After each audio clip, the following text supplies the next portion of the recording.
প্ৰথম কথা পোনপ্ৰথমে আপোনালোকক ধন্যবাদ জনাইছোঁ আপোনালোকে আমাক অকণ সঁহাৰি জনোৱাৰ বাবে। প্ৰথম কথা হ'ল কি, আপোনালোকে প্ৰত্যেকে জানে গৰীয়া জনগোষ্ঠী গোটেই অসমৰ এটা অতিতম খিলঞ্জীয়া জনগোষ্ঠী হয়। আৰু এই জনগোষ্ঠী জন্মৰ কথা মই সম্পূৰ্ণ ক'বলৈ বিচৰা নাই, কিয়নো তেনেকৈ ক'লে বহুত দীঘলীয়া হ'ব। মুঠতে এটাই কথা কৈছোঁ, এনেহেন এক খিলঞ্জীয়া জনগোষ্ঠীৰ ওপৰত কোনোবাই কটু মন্তব্য কৰিব, কোনোবাই বেয়া মন্তব্য কৰিব, আমি গৰীয়াসকল কোনো কাৰণত বহি নাথাকিম। কাৰণ এইখন অসমত নতুনকৈ পাবত গোজা কিছুমান এনে সংগঠন ওলাইছে, যি সংগঠনৰ স্বয়ম্ভূ নেতা কিছুমানে আহি আমাৰ গৰীয়াসকলৰ বিপক্ষে নতুন কথা বিভিন্ন ধৰণৰ কটু মন্তব্য কৰিছে।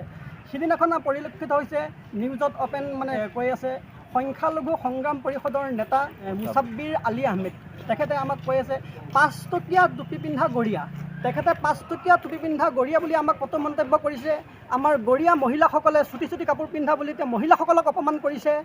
আমাৰ মছজিদত তেওঁলোকৰ ইমান নহ'লে, আমাৰ বিভিন্ন ধৰ্মীয় কাম নহয় ইত্যাদি বিষয়ে তেওঁলোকে আমাক বিভিন্ন ধৰণৰ বেয়া মন্তব্য কৰিছে। আমি তেওঁলোকক সকীয়াই দিব বিচাৰিছোঁ।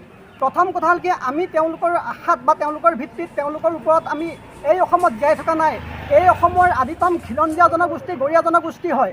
গতিকে গৰীয়া জনগোষ্ঠী কাৰো সহায় লৈ এই অসমত বসবাস কৰা নাছিল, বসবাস কৰা নাই আৰু আগলৈ বসবাস নকৰে।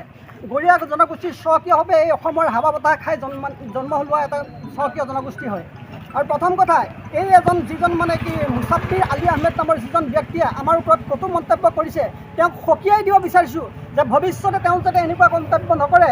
তাৰ কাৰণে ইতিমধ্যে তেওঁলোকে আমাৰ গৰীয়া জনগোষ্ঠীৰ ওপৰত যি মন্তব্য কৰিছে, সেই মন্তব্যৰ ওপৰত আমি ভিত্তি কৰি তেওঁৰ ওপৰত আমি বৰ্তমান থানাত এখন এজাহাৰ দিব আহিছোঁ।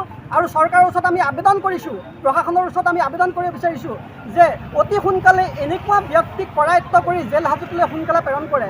কাৰণ তেওঁৰ যি প্ৰতিক্ৰিয়া প্ৰকাশ কৰিছে, তেওঁ যি বক্তব্য ৰাখিছে, এই বক্তব্যত গৰীয়া জনগোষ্ঠীৰ অনুভূতিত আঘাত আনিছে, স্বাভিমানত আঘাত আনিছে। গতিকে আমি জীয়াই থকালৈকে অন্ততঃ সদৌ অসম গৰীয়া জাতীয় পৰিষদ জীয়াই থকালৈকে অসমত কোনো গৰীয়াৰ ওপৰত কোনেও চকু দিব নোৱাৰিব, কোনো গৰীয়াক কোনেও আঙুলি টুৱাই কথা ক'ব নোৱাৰিব। তাৰ কাৰণে বিহিত ব্যৱস্থা ল'বলৈ চৰকাৰক আমি আবেদন জনাইছোঁ। ধন্যবাদ।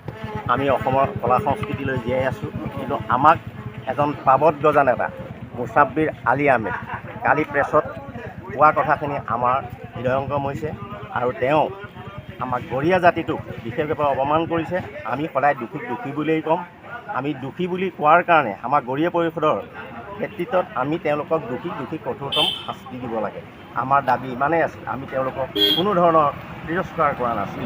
কিন্তু আমাক তেওঁলোকে গৰীয়া জাতি 5 টকীয়া টুপি পিন্ধা, আমাৰ মহিলাসকলে চুটি কাপোৰ পিন্ধে আৰু অসংযত অৱস্থাত থাকে, তেনেধৰণৰ কিছু মন্তব্য কৰিছে। আমি বৰ দুখ পাইছোঁ। আৰু গতিকে তেনে ব্যক্তি আমি সকীয়াই দিব বিচাৰিছোঁ, যাতে তেনেধৰণে এই গৰীয়া জাতিৰ ওপৰত কোনো মন্তব্য নিদিয়ে। আৰু আজি আমি জাজৰি থানাত তেওঁৰ বিৰুদ্ধে এখন এজাহাৰ দিবলৈ ওলাইছোঁ, যাতে এজাহাৰ চৰকাৰে দৃষ্টিগোচৰ কৰে। এই মোৰ বক্তব্য।